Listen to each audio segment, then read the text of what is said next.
Good morning, everybody. Thank you so much for joining us. Welcome to BookTastic. We are so pleased to see so many of you here today. This is one of the wonders of this technology. Obviously, it's so sad that we're not here together in person, but fingers crossed we're going to see you in person next year. And the good thing about all of this means that we can welcome so many more of you than we would be able to because you're all joining us from your own homes. And you're joining us from way beyond Bedford. And that's, again, such a bonus for us. And we're so delighted that so many of you are joining us from all across the UK. We're hoping that we're going to be able to continue this next year. So if we're all together again and if we're all meeting in person, we're going to be doing a live event in theatres. So we'll be able to welcome you all there. But we'll also be live streaming from the theatre online. So we can continue to allow you to be part of BookTastic, even if you don't live anywhere near us. Now, we could not be kicking off this weekend with a more exciting event. Some of you may know this author from his best-selling Astrosaurs series. Some of you will have devoured his recent Adventure Duck books. He's written for Doctor Who, Young Bond, Beast Quest, and he has a book out next year with the astronaut Tim Peake. This is your chance to ask Steve Cole anything you like about his books or his writing. If you look at the bottom of the screen, you'll see a live Q&A button. And that's where you can type your questions in and we'll ask them to Steve when we get to the end. And with that, I'm not going to keep you any longer because you're not here to listen to me. You are here to listen to the wonderful Steve Cole. Yay! As Kermit might say, ish. Hello! Welcome to me. Yes, I'm back. It's BookTastic, and so am I. I can't believe that it's a year since the last one. And I was trying to think, what have I done in that year? What have I done? There was a lot of sitting down. I remember that. There was a lot of sitting down by myself because it's been quite a year, hasn't it? And here we are. We all hoped that we'd be back in person, as Rachel was saying, but no, not yet. Although I have started just doing my first school visits in person again. Last week I was in a school in Battersea, right next to the cat and dog home, which was exciting. I could hear the meows and woofs of mirth and enjoyment as I performed my event. It was wonderful.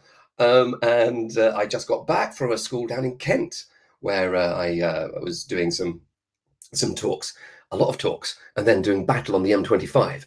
That hasn't changed. That hasn't changed in the last 1 million billion years, because I think the M25 was there before even modern humanity emerged. That's the weird thing about it. It's a road, and even then, even before the invention of the motor car, it was full of traffic. That's the weird thing about the M25. But we're not here to talk about that. We're here to talk about books, or as I like to call them, books. I've written one or two. In fact, to put off writing the next one, I kind of was trying to calculate how many books I've actually written, because they said 150 on the sort of like the blurb for this event, and I was thinking, I'm sure it's more than that. Because if you see behind me, you see my shelves, which have most of the books that I've done, as well as some that I haven't. I allow the occasional book that I haven't written into my house. Not many, but a couple. And the frankly shocking figure is 217 books. Now that is quite a few books. And then I realized, how have I done so many books? And I realized it's because I'm quite old now. I'm 50 years old this year, and my first books came out when I was 25, which means I've been writing for half my life. How crazy is that? What's going on with that? That's the sort of thing that can sort of like either spark an existential crisis in a person or make them look back fondly on what has gone before. So I decided I'd try and go for the looking back fondly on stuff that's gone before. And was figuring out just for the last year what I've been doing. And actually, Doctor Who has been turning up a little bit in the last year. Last autumn, my book, the Time Lord Victoria series, The Night, the Fool, and the Dead, came out with the David Tennant Doctor Who. That was nice. And in March of this year, a whole bunch of Doctor Who books that I edited came out. I'm very lucky because, as well as writing books, I sometimes get to edit Doctor Who books as well. And so there was a whole bunch of them that came out. There was Joy Wilkinson, who wrote The Witch Hunters on TV. She did the book version of that, which was fantastic. Mark Gatiss from the League of Gentlemen and so many other things, and Sherlock and all the rest. novelised one of his stories. It was exciting working with him. Rob Shearman, absolutely fantastic writer, who wrote one of my favourite episodes of the new series of Doctor Who, Dalek. It was really, this is a fantastic book. It's really worthwhile getting that one. Lovely Gary Russell, who I've known for 25 years, updated his novelisation of the TV movie from 1996. And then I even got to work with the old script editor, Eric Saywood, who was working on Doctor Who in the 1980s, and finally novelising the last 2 Doctor Who stories that hadn't been turned into books.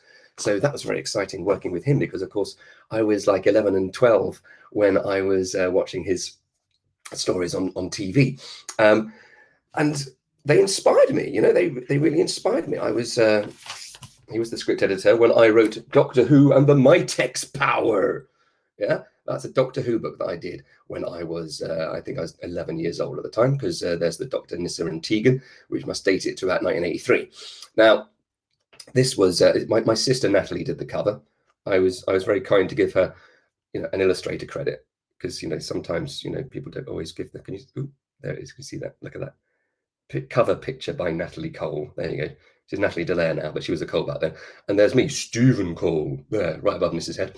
And these was written in pencil with a little bit of felt tip pen, and some superb illustrations, as you can see there.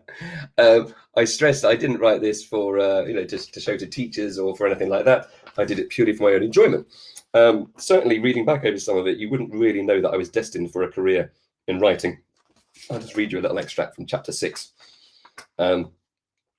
The Doctor had the feeling of being half asleep, half awake, and a migraine. Then he was in a metal room, bare. What? Oh, no, sorry, the room was bare. Sorry, the Doctor Who wasn't bare. Don't worry, don't panic, it's all right. Doctor Who's never bare, it's fine. In the metal room, bare. No windows, doors, no furniture, just a 4-walled room. All is ready, O Master, for your transformation, said Nyssa. Good. I would not like to keep my guest waiting. Ha ha. Pull the lever and go, my faithful servant. So Nyssa pulled the lever and left. In a flash, the voice belonged to a being of flesh and blood. Come, Doctor. The Doctor appeared. Let the test begin. The being the Doctor saw before him had a curved horn on his forehead and cloven hands and feet like a devil. Cloven hands and feet, imagine that. A blue streak of smoke appeared between the 2 aliens' foreheads as each opponent pitted his will against the other, and the penalty for losing the macabre game was ... death, in capital letters, just to show how serious and important it was. Yes, so it's a very big, serious thing there. And there is the blue smoke and the scary monster. Yeah, I wouldn't give myself a writing contract on the basis of that particular story, but of course I was writing just because I loved Doctor Who and I loved writing. I just loved playing games with words and things like that. And the thing is, without this, there would be no this. So you have to sort of consider it that way. That this, in a way, was not just filling a Saturday afternoon that I could have been doing something more constructive. This was actually research for my future job. This was just demonstrating a love of Doctor Who and words that would turn into a love of Doctor Who and words many years later, only one that would end up into the shops and the libraries in a way that poor old Mitex Power never quite did. But we all have to start somewhere, don't we? That's kind of the thing. So yeah, so it's a kind of time travel, I suppose, isn't it? Just like without a TARDIS, all we really have is our mind, our memories, to remind us of what's gone before. So I was kind of like trying to think about stuff I could sort of like tell you about that's happened over the last little while. I had another book out as well as the Night of the Fallen and the Dead. That book was called World Burned Down. There we go. There's my name there. Look, Steve Cole. Down in the corner there, yes, very nice. With the wonderful Oriol Vidal, who did the illustrations. I love his work. It's they kind of give me shivers. There's something just quite sort of smudgy and impressionistic, but they always convey an awful lot in there as well. Now, I'm quite well known for amongst people who know me for writing silly books, funny adventure books like Adventure Duck or the Astrosaurs or the Cows in Action. Time traveling cows are not really sort of particularly serious subjects. I mean, the issues they face are serious and they take their missions very seriously, but ultimately, they're there for entertainment alone. That's what they're there for. And my shelves are full of those. Secret Agent Mummy, Stop Those Monsters, Alien Stink, all the rest of those. But World Burned Down was something a bit like my early book, Tin Boy, was a little bit different because there were those awful Amazon rainforest fires. I don't know if you saw them on TV, but they really scared me. You know, what really scared me was that you could see those fires burning from space. Now, for a fire to be visible from space, that is a pretty big fire. So if Tim Peake was in the International Space Station at that point, like looking down, he would see part of the world in flames. Now, that was a scary thing for me. So I kind of wanted to write something about that because I felt quite powerless about it. You know, we're not there. We know we depend on the rainforest for many things, not just it's an amazing source of biodiversity, but also, of course, it's the lungs of the earth. And we know that trees are good to help combat climate change. The more trees standing, the more carbon dioxide they suck in. If we start chopping down too many of them, then they start pushing out that carbon dioxide, which is only going to accelerate global warming. So to see so much of it going up in smoke and perhaps feeling not enough is being done to combat that was a scary thing. So World Burned Down is a story of a boy called Carlos, whose mother works for IBAMA, which is the Brazilian sort of environmental protection agency. She's trying to protect the rainforest, but there aren't many agents, and they have to cover enormous areas of the Amazon. So it's quite tricky prosecuting the illegal miners and loggers and farmers who are basically clearing areas of the rainforest in order to turn a fast buck. And unfortunately, to teach Carlos's mother a lesson, some bad people kidnap Carlos and try and hold him hostage in the Amazon. He never quite makes it to his kidnapper's place, though, because of the forest fires that encroach on the car that's holding him. He escapes into the blazing jungle, finds a boy who belongs to an indigenous tribe in the Amazon, Davy, and the two of them have to get out of the Amazon. But how can you when it goes on for miles and miles and miles and miles? And this is Davy's home, and Carlos is trapped there. What are they going to do? How are they going to get out as the world burns down around them? So it's an adventure taking place against that backdrop, and has some great illustrations. Yeah, I really enjoy Orwell's work, as I say. So I wrote this, and someone I gave it to someone to read before I sort of showed it to the editor. And they said, the thing is, all Carlos really does in your book is run from one danger into the next. You know, he's not really sort of pushing the story on. He's kind of, he's running away from it. And I said, yeah, that's exactly it. And I think they sort of maybe meant it as a criticism, but it was almost in a way that was kind of my point. The thing is, Carlos is trapped inside that situation. He's not in control of any of it. None of us are in control of climate change, because that's one of those things that everyone has to come together to do something about. And so you can run, but you can only run for so long before you have to really stand and make a stand and say, okay, I'm going to actually start contributing to making this situation better, rather than just pretending it's not happening and running away from it. And so that was kind of the message of World Burned Down, that we can't keep running away from this stuff. Sometimes we have to accept things are bad and then do something about it. So, and I know from talking to children who've read this book and to teachers who use it as a classroom resource and use it in classes, that we have a lot of committed eco warriors in training in this new generation coming up.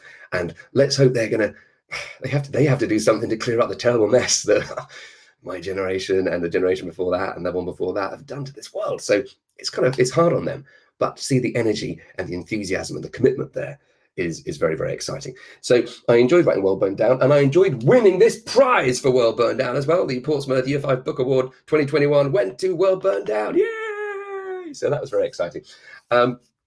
And on this very day, 2 days ago, I had a new book published called Welcome to Trashland. So it's nice to see the sort of books all continue to come out. And again, you can see Oriel's beautiful artwork there. This is a book that's set in Ghana in one of a very, very large dump for electronic waste. And I don't want to seem like I spend my whole time trying to be depressing. That's not really me. At the same time, I can't sort of keep hiding from the fact that, some things in the world, need a bit of putting right. We think that recycling is one of those things that makes the world better, don't we? That's what we normally do. We're very careful to put out our recycling and to make sure it goes into the right containers. And a lot of our plastic is recycled and paper and stuff, and this is good. But when it comes to electronic waste, the situation is trickier. Because think about it, there's, Why should I tell you when I can let one of my characters tell you? Welcome to Trashland is told from the point of view of a boy called Theo, who thinks he's about 13. He can't quite remember. His dad left him in this dump a couple of years ago to scratch out a living as best he can. Let's find out what he says. If your phone goes wrong, do you throw it away? How about your TV or your tablet or your speakers? Or do you recycle these things? I bet you recycle. You're told it's the right thing to do. It's kinder to the earth, right? Yeah, sure it is. Yeah, it's funny the way the world works. Companies spend millions making cool electronic stuff like smartphones. The bits inside have to be exact or they won't work. People working on factory production lines carefully put the whole thing together so it's perfect, sleek and shiny and brand new. You buy it, you love it. But when the thing is old or stops working, it's not sent back to the factory. There's no production line waiting to take it apart again and rescue the bits inside that still work, or take out the precious metals so they can be used again. Getting rid of this thing is not the company's problem.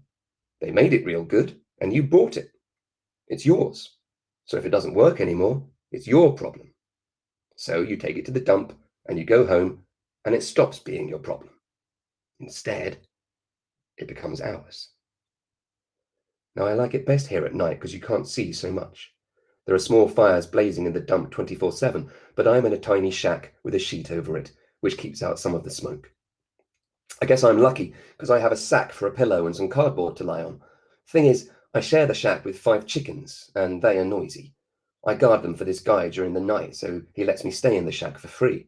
Unless something happens to one of the chickens, then I pay plenty. I've still got bruises from the last time a chicken got out and a dog killed it, and that was almost a month ago now. I have a headache too, but that's the bad air. The smoke fills you up and makes you sick. I dream of living in a proper house. When I look out through the holes in the sheet, I can see dark shadows behind the fires. They could almost be buildings, you know?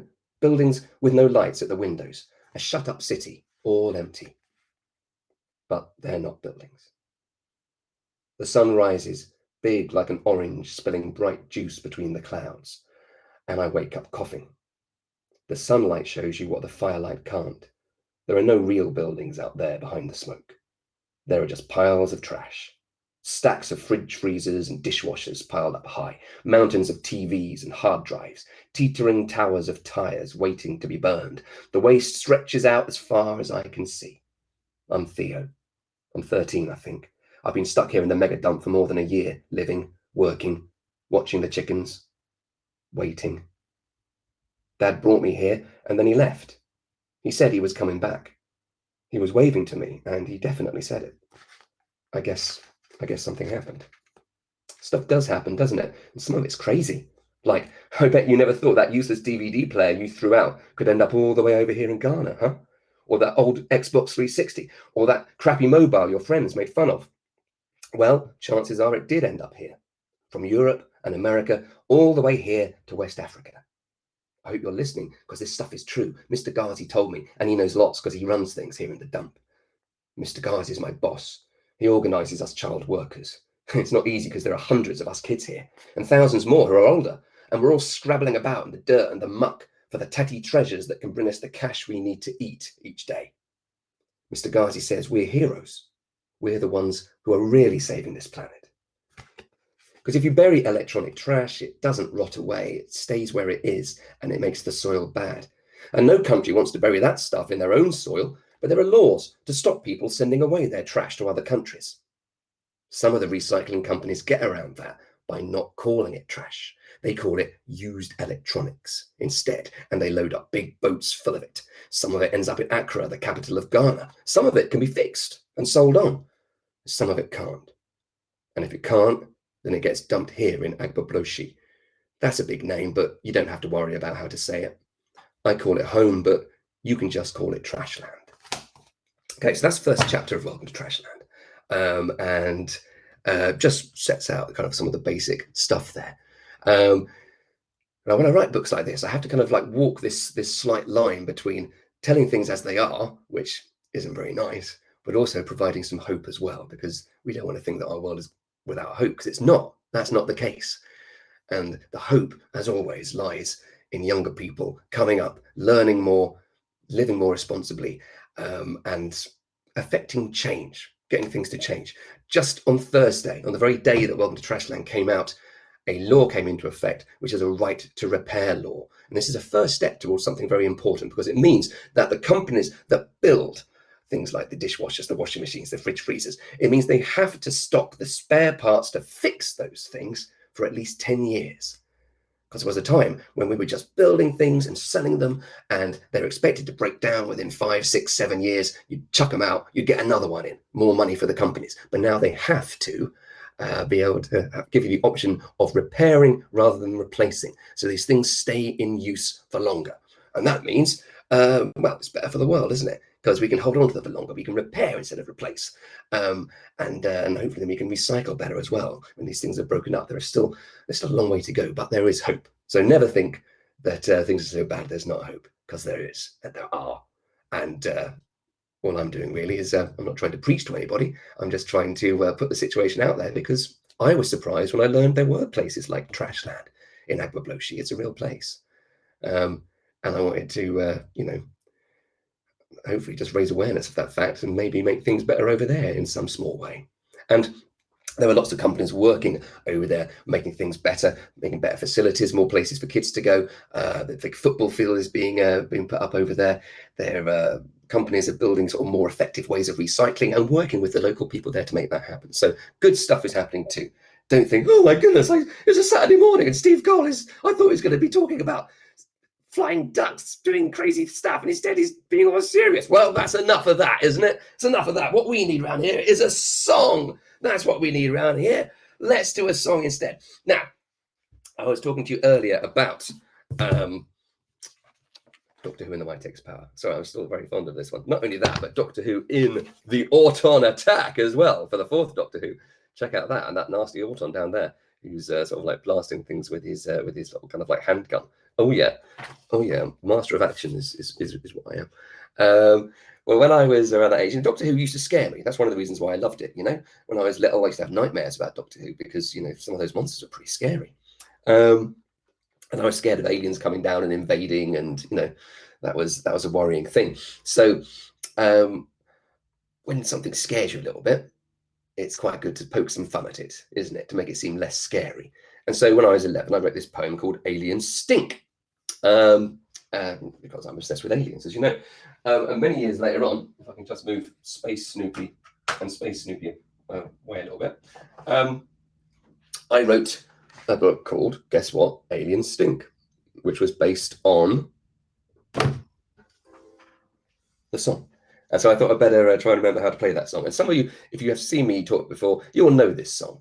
So, well, you can either go and make a quick cup of tea, or you can sing along with the beauty and the poetry of the Alien Stink song, which I think is definitely one of the musical highlights of anyone's year, let alone mine in my 11th. It went like this. I haven't even got a plectrum. I'm going to have to use my fingers. Never mind. I've been to outer space. Now there's an alien on my face. There's an alien on my toes. There's an alien up my nose. There's an alien on my tongue. There's an alien on my thumb. Definitely not bum. Not saying bum. No one says bum. Not when it's first singing on a Saturday. That's just the wrong thing to do, isn't it? There's an alien in my hair. There's aliens everywhere. And onto the catchy chorus bit that goes, oh. If I hold up one of it, it looks like there's a technical fault. Oh, I hate aliens, smelly little aliens. I think aliens stink. I hate aliens, smelly little aliens. I think aliens stink. Oh, oh, oh, I hate aliens, smelly little aliens. I think aliens stink. I hate aliens, smelly little aliens. I think aliens stink. Verse 2. There's an alien on my chin. There's an alien licking my skin. Blech. There's an alien on my hips. There's an alien kissing my lips. Blech. There's an alien over my heart. And I think he's doing a forward roll. Yeah, before you even start. Yeah, I know what you're thinking. There's an alien in my shoe. Uh-oh. And I think is saying, how do you do? Aha, yes, see, nothing to do with poo or loo. No, I was actually setting you up for one thing and doing another. That's what authors like to do. We like to surprise our readers sometimes. And singers like to surprise their audiences sometimes too. Let's get back to that catchy chorus again, shall we? Oh.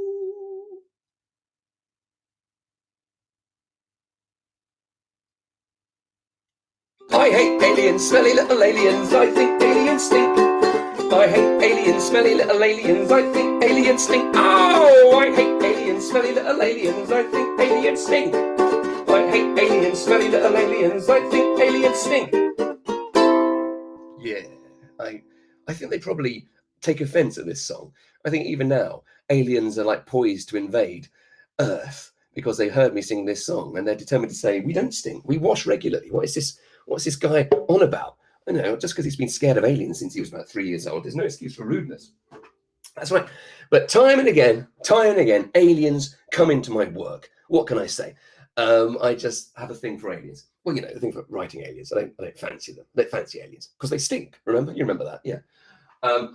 And right from my very earliest books, these 4 little poem pop-up books, which came out in 1997, in the last century. That's when I started writing. And these 4 books came out. As you see, Cars on Mars, School on Saturn, Alien Olympics, and Mucky Martians. Maybe that's another throwback to Alien Stink, isn't it? You know, it could be.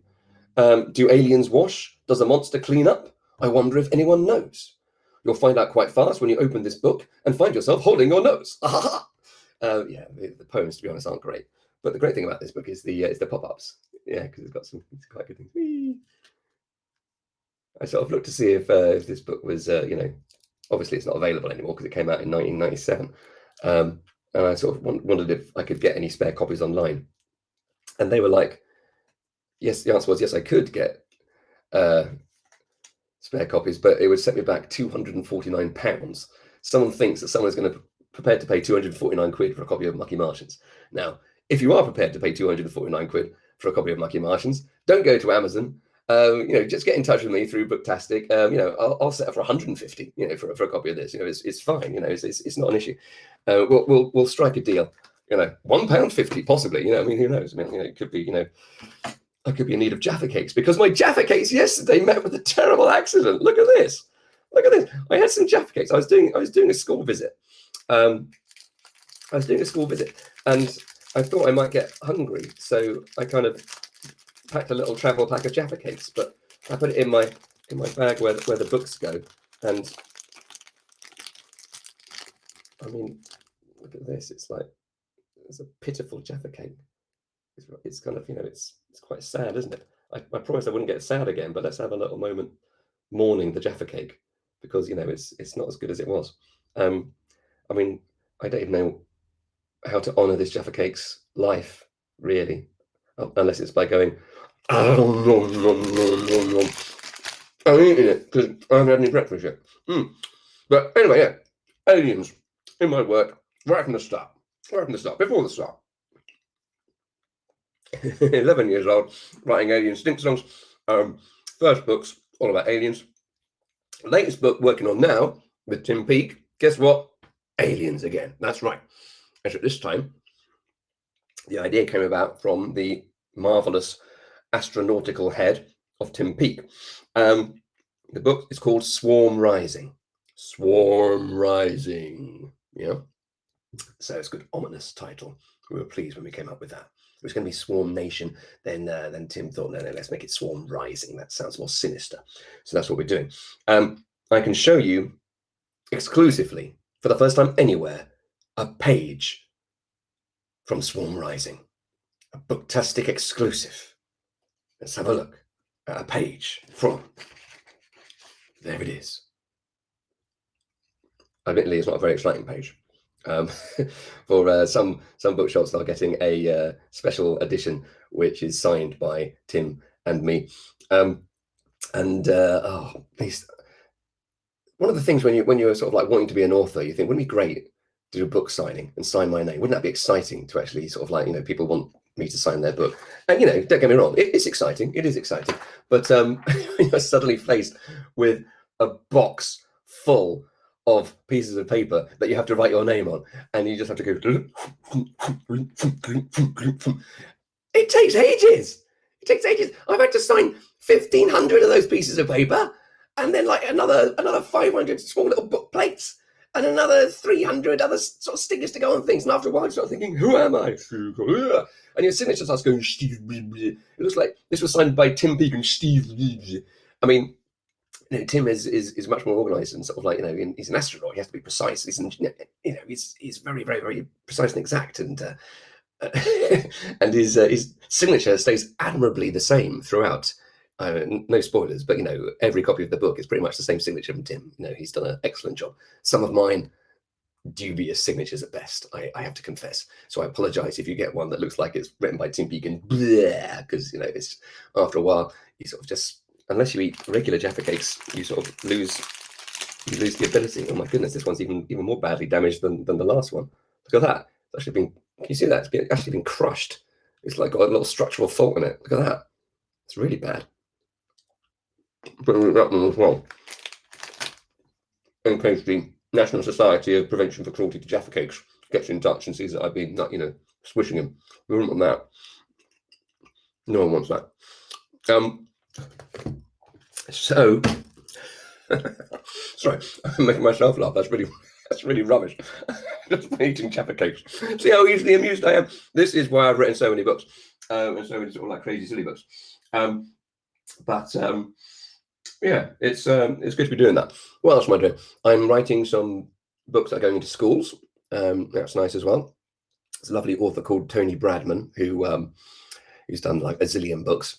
Who asked me if I would contribute to this range of books for readers who have they're not so good at reading, but they have, you know, their interest level is higher than their reading level. So they might be 10 or 11, but they only have the reading ability of a 6-year-old, but they don't want to read books for 6-year-olds because they think that, they're a bit babyish for them, Not that there's anything babyish about being a 6-year-old, but when you're 11, you kind of have that idea, So if that describes you or anyone you know, then let them know that there's loads of books coming, which are ideal for readers who maybe don't have the best grasp of reading, but are interested in stories. So I'm writing 4 of those at the moment as well. In fact, the second I finished here, I have to get straight on to book 4 of those because that was supposed to be handed in yesterday, and it might not actually have been started yet. So I have arranged to have it done by Wednesday, but that means writing quite a lot of words each day between now and then. So that is kind of what I'm going to be doing. So yeah, that's very exciting. I'm also working on some non-fiction with Tim Peake. Very exciting. The secret diary of our incredible universe, which is kind of like the universe itself, keeping it's like Dear Diary, you'll never guess what happened to me today type thing. Because so many weird things happened to the universe, It was completely different at the beginning. Well, at the beginning, we don't know exactly what was there before the beginning, but we know that the Big Bang was pretty big, even if it wasn't a bang. The universe expanded very, very, very quickly. And I've been learning lots, which is, it's great because Tim has a lot of this stuff in his head anyway, because he's a great ambassador for STEM subjects, And for me, I'm sort of seeing myself as the ideal audience for this. If the explanations go over my head, I realize that we need to make it simpler, because I like to think that I'm about on a level with your average 10-year-old when it comes to science stuff. So I'm learning lots of things about how the first atoms formed. I didn't realize that the nuclei of the atoms, the center part, formed like about 300,000 years before the rest of the atom. So it was just the nucleus of the atom was there. There were loads of them going around, hydrogen and helium, but without the electrons that turn it into stable atoms. Imagine that. That's just one of the fascinating facts you can learn when you get this book, like next year. I mean, there'll be another BookTastic between now and then, so I'll be sort of talking about that most probably. Yeah, so that's been interesting as well. I'm also writing another book for Barrington Stoke, who did Tin Boy and Well Burned Down and Welcome to Trashland. And that is set in the world of fashion, and specifically how clothes are made. Guess, spoiler alert, they're not always made that well for the people who have to make them. But I won't start talking about that now because we're in the happy part of the talk when, I swig water and eat mutilated Jaffa cakes. So, you know, things are on the up. They're getting better. Most definitely. Sorry, just a little bit warm. This will be particularly good if anyone is watching the video of it. Because we're thinking, what's happened to the talk? It's degenerating into just him drinking water and eating Jaffa cakes. And to a certain extent, you'll be justified in feeling that. But never mind. I can't even show you the sort of like the Jaffa cake debris that's lurking in this thing. But even I wouldn't touch that. So that's an update on what I've been up to. And, you know, what could I talk about? I could talk about so many things because, you know, I could talk about the Astrosaurs. I could talk about the Cows in Action. I could talk about the Slime Squad. I could talk about Secret Agent Mummy. I could talk about Adventure Duck. I could talk about all these things, but we haven't actually got that much time. So maybe, I don't know, maybe we've got like a live, you know, thing going on here. Maybe we could have some questions, and then if anyone wants to find out more about a subject in particular, they can ask me, and then I can talk about it, and I can say. So if you say, "Shut up, Steve! Stop the Jaffa cake stuff. Just get on with it." I'll get on with it. So let's see if anyone has anything they want to know. Oh, we have lots of questions. Yes, absolutely. Good. One of our watchers, Jonathan, who is 7, would like to know how long it takes you to write a book. That is a good question. And it kind of depends on 3 things. It depends on how long the book is. It depends on how well you know the characters in that book. And it depends on when the publisher is expecting you to deliver it. It's a bit like, you know, having homework, which you have to hand in on a certain day. Except being a writer is like having homework every day until you die, basically. But luckily it's fun, happy homework, so that's all right. So if it was like a short book like Cars on Mars, well, you know, that's only got like 5 poems in it. You know, it's the paper engineering that takes all the time with those. So that would be like, you know, maybe an afternoon, I think it took to write that one.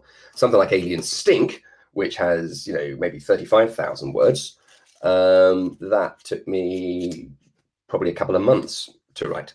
Something like Young James Bond, which is like 80,000 words. You know, it's a thick old book, isn't it? You know, that would take me over 3 months. When I wrote the first of my Young Bonds, which is called Shoot to Kill, that took 7 months on and off to write.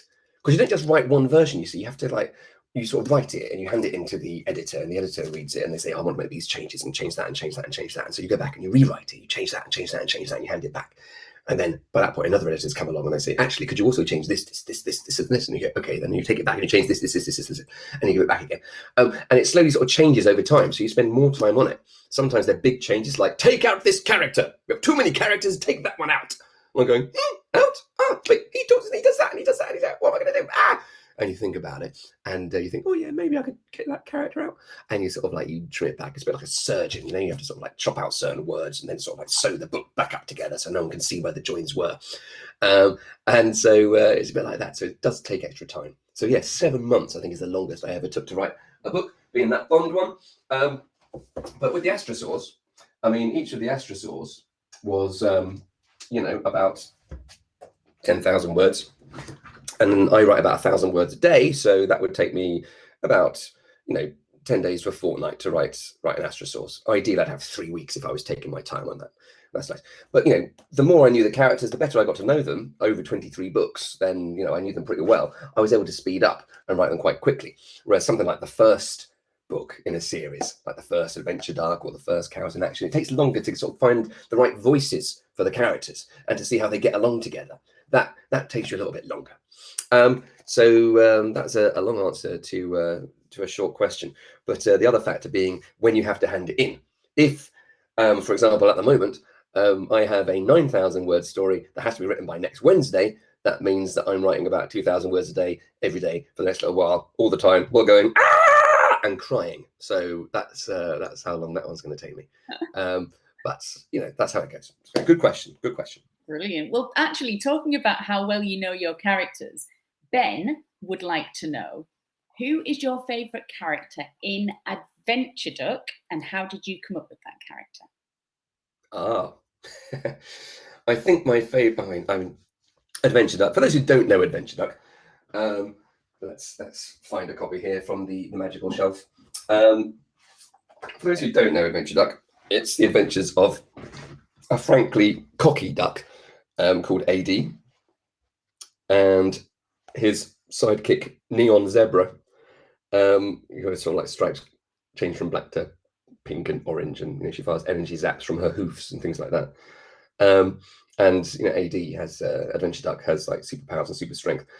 Meteors from outer space gave them these strange powers, affected certain animals, some for good and some for evil. I mean, for example, in Adventure Duck versus the Wicked Walrus, well, you can guess that the walrus isn't one of the good guys, not just because the title says he's wicked, but because look at that, you know, he's got like a nasty look on his face, hasn't he? And you can see there's like it looks like a big reindeer there who's looking a bit worried as well. Her name is Carrie Boo. Carrie Boo. It's called Carrie Boo because she can turn invisible, and she sort of like gives herself a shock when she does that. You know, when she turns invisible, it's like eek, boo. Out of all of them, my favorite character is actually a levitating egg called Yoki. I love that character. Yeah, he's like a wise egg, so it gives me a chance to pronounce great philosophical things. Like, you know, like there he is, sort of like coming out of the water there, and I always make him speak. You know, ready to, you wish for action. A large levitating egg burst out from beneath the pond water. Your wish may come true. So everything is, you know, very serious for him. The egg's name was Yoki, and he was their boss. He was speckled green, with wise eyes and a bushy moustache that could win prizes. With his mystical powers, the clever egg could sense trouble anywhere in the world and send AD and Ziggy to sort it out. That's exactly what he does. And he likes to think he's all Oh, we seem to have a... Poor old Yoki's actually sitting on the toilet at the time, and he's a bit embarrassed about it. But can you imagine a giant egg with a moustache on the toilet? The event is meant to end in 31 seconds, which is shocking. But I thank you very much if you've been watching. I thank you for coming along and spending a bit of your Saturday with me. And I hope you'll have a lovely time with the rest of the day's activities. You've got wonderful Axel Scheffler coming on, and you've got all sorts of amazingly cool authors and illustrators, and I know you're going to have a wonderful time. So I shall say farewell for now, and hope you're all well. Enjoy yourselves. Thank you for listening. Read lots and enjoy your books. Thank you very much, and I'll catch you soon.